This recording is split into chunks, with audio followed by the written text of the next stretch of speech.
اعوذ باللہ من الشیطان الرجیم بسم اللہ الرحمن الرحیم ان یمسسکم قرح فقد مس القوم قرح مثله وتلك الأيام نداولها بين الناس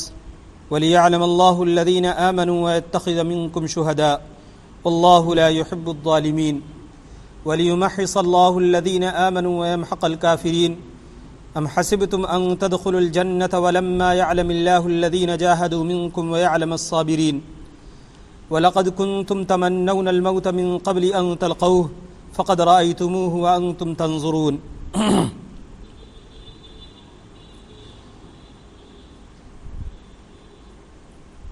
گزشتہ آیتوں میں اللہ رب العزت نے ایمان والوں کو خاص اعمال کی تاکید فرمائی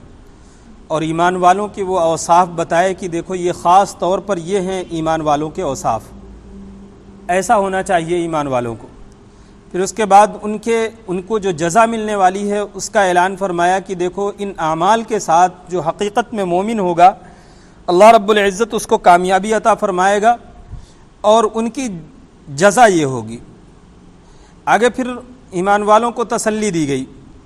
کہ دیکھو اگر تمہیں کسی طریقے کا کوئی رنج پہنچ جا رہا ہے تو اس سے پریشان ہونے کی ضرورت نہیں ہے، غالب تم ہی رہو گے اگر حقیقت میں تم مومن ہو تو۔ آگے پھر جنگ احد میں مسلمانوں کو جو تھوڑی سی تکلیف پہنچی تھی اور ایک طریقے سے شکست کا نقشہ سامنے آ گیا تھا اور مسلمانوں کے کافی لوگ شہید بھی ہوئے، زخمی ہوئے اور ماحول جو اچھا خاصا بنا ہوا تھا بالکل الٹ گیا، تو اس سے جو مسلمانوں کو تکلیف پہنچی تھی اس پر اللہ رب العزت اگلی آیات میں تسلی فرما رہا ایمان والوں کو۔ ان یمسسکم قرح فقد مس القوم قرح مثلہ، اگر تمہیں یہ زخم پہنچا ہے، یہ تھوڑا سا زخم جو پہنچ گیا ہے جنگ احد میں تمہیں، فقد مس القوم قرح مثلہ، تو اسی طریقے کا زخم اس سے پہلے ان کو بھی پہنچ چکا ہے، یعنی تم کو زیادہ کبیرہ خاطر ہونے کی ضرورت نہیں ہے، زیادہ پریشان ہونے کی ضرورت نہیں ہے۔ جیسے کہ تمہیں زخم پہنچا ہے ایسا ہی زخم اس سے پہلے ان کو بھی پہنچ چکا ہے جو تمہارے مد مقابل ہے۔ وَتِلْكَ الْأَيَّامُ نُدَاوِلُهَا بَيْنَ النَّاسِ، یہ تو اوقات ہیں، یہ تو وقت ہے، اللہ اسی طریقے سے ان وقتوں کو لوگوں کے درمیان الٹتا پلٹتا رہتا ہے۔ یعنی تاریخ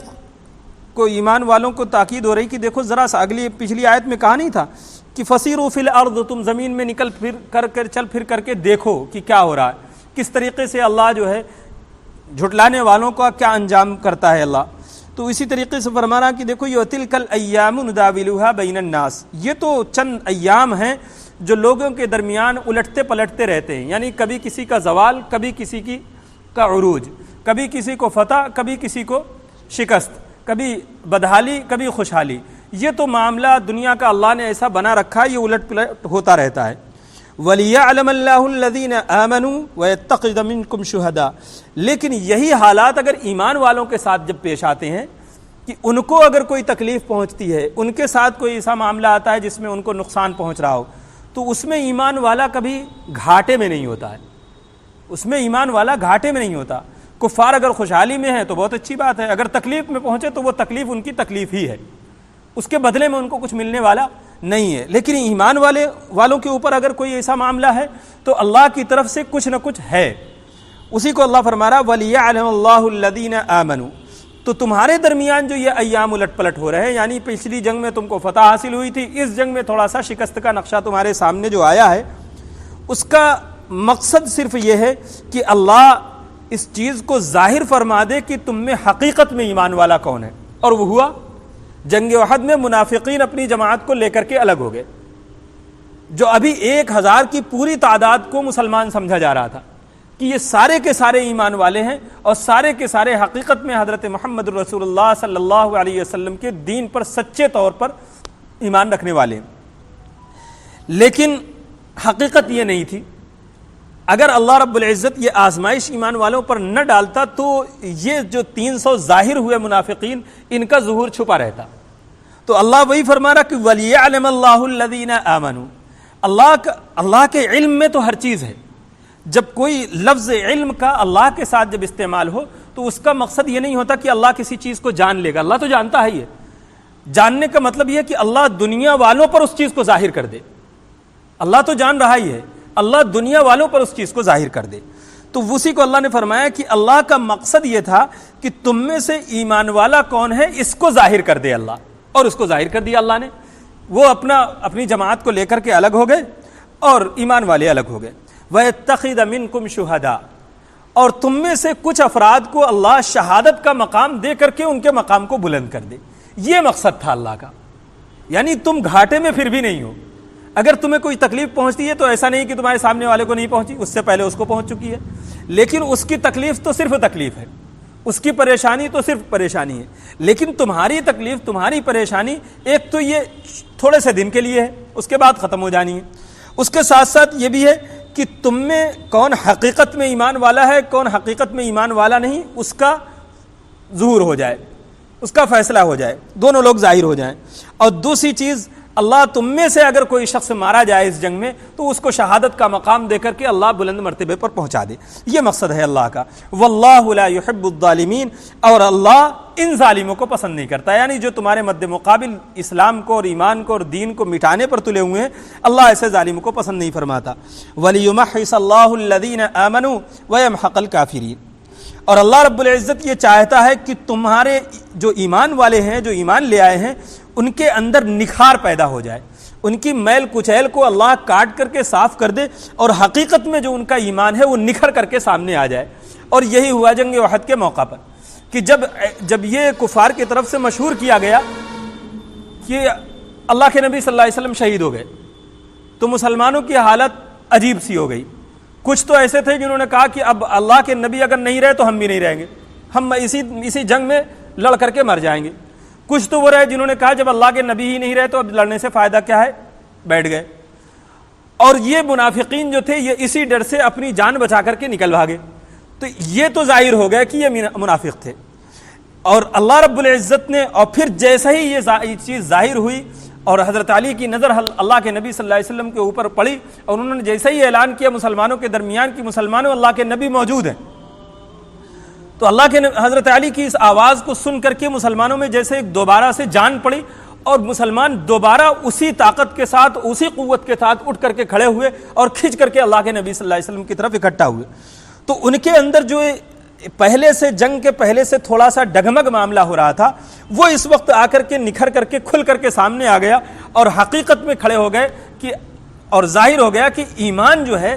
یہ ہے کہ ایمان کے مقابلے میں کوئی بھی طاقت، کوئی بھی قوت ٹک نہیں سکتی، چاہے وہ کچھ بھی طریقہ اختیار کر لے اور کتنی سازشیں بنا لے۔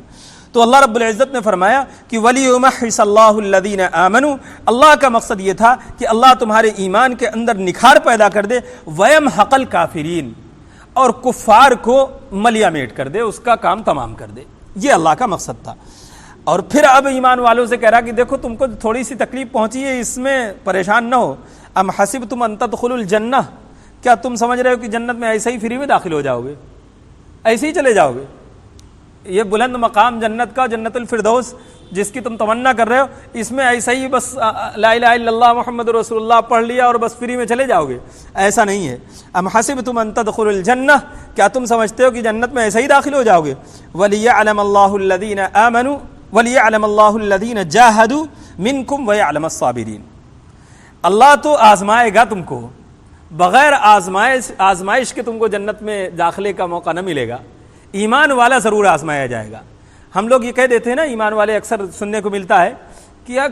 ان کے اوپر کوئی مصیبت نہیں آ رہی ہے۔ اکثر جہاں دیکھا جاتا ہے ایمان والے ہی پریشان ہو رہے ہیں، جو مصیبت آ رہی ہے ایمان والوں کی پر آ رہی ہے۔ مارے جا رہے ہیں تو مسلمان، کاٹے جا رہے ہیں تو مسلمان، پریشان ہو رہے ہیں تو مسلمان، کفار کے اوپر کوئی مصیبت نہیں آ رہی۔ تو ایک چیز تو یہ ہے کہ اللہ نے خود کہہ دیا ہے کہ الدنیا سجن المؤمن و جنت الکافر، کہ دنیا جو ہے وہ ایمان والوں کا قید خانہ ہے، کفار کے لیے جنت ہے۔ تو ان کی تو خیر یہی جنت ہے، 10 سال 20 سال 60 سال کی جو کچھ ہے یہی جنت ہے۔ ہمارے لیے یہ جو تھوڑی سی زندگی ہے یہ اصل میں حقیقت میں قید خانہ ہے۔ ہم قید خانے میں ہیں، اس کے بعد اپنی موت کے ساتھ ہم اس قید خانے سے آزاد ہوں گے حقیقت میں۔ آگے اللہ رب العزت جو اس میں فرما رہا ہے کہ وَيَعْلَمَ اللَّهُ الَّذِينَ جَاهَدُوا مِنْكُمْ، اللہ اس زندگی میں تم کو آزمائے گا ضرور، آزمانے کے بعد تم کو موقع ملے گا۔ اللہ رب العزت ابھی تک تو اللہ نے تم میں سے کون جہاد کرنے والا ہے اور کون ثابت قدم رہنے والا ہے، ابھی تک اللہ نے اس کو آزمایا کہاں؟ یعنی اس جنگ احد میں بھی اللہ فرما رہا کہ ابھی کہاں، ابھی تو اور باقی ہے، ابھی اتنے میں بس نہیں ہے، ابھی ہم نے آزمایا کہاں ہے تم میں سے جہاد کرنے والوں کو اور ثابت قدم رہنے والوں کو، اب آزمائیں گے ہم۔ اب آگے پھر کچھ لوگ جنگ بدر کے وقوع کے بعد ایمان لائے تھے، صحابہ کا کافی بڑا طبقہ تھا، تو جو لوگ جنگ بدر کے بعد ایمان لے آئے ان کی بڑی تمنا تھی اور وہ اپنی تمنا کا اظہار کیا کرتے تھے کہ کاش کہ ہم بھی جنگ بدر میں ہوتے، ہم بھی اسی طریقے سے کفار کے سامنے مقابلہ کرتے اور کاش کہ ہم اللہ کے راستے میں شہید ہو جاتے، جو بعد میں ایمان لائے تھے ان کو۔ تو ان کو اللہ رب العزت فرما رہا آگے مخاطب کر کے وَلَقَدْ كُنْتُمْ تَمَنَّوْنَ الْمَوْتَ مِنْ قَبْلِ أَنْ تَلْقَوْهُ، تم تو شہادت کی موت کی تمنا کرا کرتے تھے، اس جو ابھی ملاقات ہوئی ہے، جس موت سے تمہاری آمنا سامنا جس کا ہوا ہے، اس سے پہلے تو تم اس کی تمنا کیا کرتے تھے کہ ہم کو ہمارے سامنے آ جائے، کسی طریقے سے ہم کوئی جنگ ہو جائے۔ صحابہ کہا کرتے تھے کہ جنگ بدر میں تو ہم شامل نہیں ہو سکے، لیکن کاش کہ کوئی جنگ ہو جائے ہمارے سامنے، ہم بھی اسی طریقے سے جیسے جنگ بدر میں لوگ شریک ہوئے اور شہادت کا درجہ پایا، ہم کو بھی مل جائے۔ تو اللہ فرما رہا کہ تم ہی تو تمنا کیا کرتے تھے کہ تم کو شہادت کی موت مل جائے، من قبل ان تلقوا، قبل اس کے کہ تمہارا آمنا سامنا ابھی نہیں ہوا تھا، فقد رأیتموہ وانتم تنظرون، اور اب تو تم نے اس کو اپنی کھلی آنکھوں دیکھ لیا، اپنے سامنے موت کو بھی دیکھ لیا، اور جو جنگ بدر میں جس طریقے سے ہوا تھا، جس کی تم تمنا کر رہے تھے، سب کچھ دیکھ لیا۔ اب تم کو کسی طریقے سے قبیرہ خاطر ہونے کی ضرورت نہیں ہے، تم گھاٹے میں کسی بھی حال میں نہیں ہو، تمہارے جو لوگ مارے جا رہے ہیں وہ شہید ہو رہے ہیں، مقام بلند پا رہے ہیں، اور تم اگر غازی ہو رہے ہو، فتح پا رہے ہو تو غازی کہلا رہے ہو، اور اگر تمہیں کوئی نقصان پہنچ رہا تو اس کے بدلے میں اللہ رب العزت تمہارے درجات بلند کر رہا اور تمہارے ایمان کو نکھار کر کے صاف کر کے سامنے لا رہا۔ تو ایمان والے کے اوپر کسی بھی طریقے کی کوئی مصیبت اور پریشانی یا آزمائش ہوتی ہے تو وہ رائگاں نہیں جاتی، نقصان دہ نہیں ہوتی، وہ ایمان والے کے لیے فائدہ مند ہوتی ہے۔ جیسے کہ ہم لوگ دیکھ رہے ہیں ماشاءاللہ، یہ ہمارا اتنا بڑا سا اتنے جو حلقہ نظر آ رہا وہ کیوں نظر آ رہا؟ اگر آج یہ ہندوستان میں جو ہمارے اوپر 2 مہینے سے جو آزمائش آئی ہے، یہ آزمائش نہ آتی تو یہ ہمارا ایمان جو اندر چھپا بیٹھا تھا یہ نکھر کے سامنے آتا نہ آ پاتا۔ تو یہ جو آزمائش آ رہی اللہ کی طرف سے، یہ الگ بات ہے کہ صحابہ کے اوپر ان کے ایمان کے اعتبار سے آزمائش آئی تھی، اور ہمارے اوپر ہمارے ایمان کے اللہ تعالیٰ نے فرمایا نا لا یکلف اللہ نفسا الا وسعہا، اللہ ہر ایک کے اوپر اس کی طاقت کے بقدر بوجھ ڈالتا ہے، اس سے زیادہ نہیں ڈالتا۔ تو ہم جتنا سہ پائیں گے اللہ اتنا ہی ڈالے گا۔ تو اللہ نے ہمارے اوپر جو آزمائش ڈالی ہے، اگر یہ آزمائش نہ آتی تو یہ نکھر کر کے جو سامنے ایمان آیا ہے یہ نہ آنے پاتا۔ اللہ نے ہمارے ایمان کو جو دبا چلا جا رہا تھا، اسی میں ختم ہوا جا رہا تھا، اس کو نکھار دیا ہے۔ وَلِيُمَحِّصَ اللَّهُ الَّذِينَ آمَنُوا عَلَى حساب یہاں پر ہے۔ تو ایسی طریقے سے اللہ ہر دور میں، ہر صدی میں ایمان والوں کے اوپر آزمائش آتی ہے، اس میں ایمان اور غیر ایمان، ایمان اور منافق، مومن اور منافق یہ الگ الگ کیے جاتے ہیں۔ ان کو مومن کو اللہ نکھار کر کے سامنے لاتا ہے، اور منافق جو ہے وہ اپنے نفاق میں ڈوب جاتا ہے۔ اللہ تعالی ہم سب کے ایمان میں مزید نکھار پیدا فرمائے اور صحیح طور پر ثابت قدمی عطا فرمائے۔ صدق اللہ العظیم۔ بھائی کون ہے آج کا ذمہ دار؟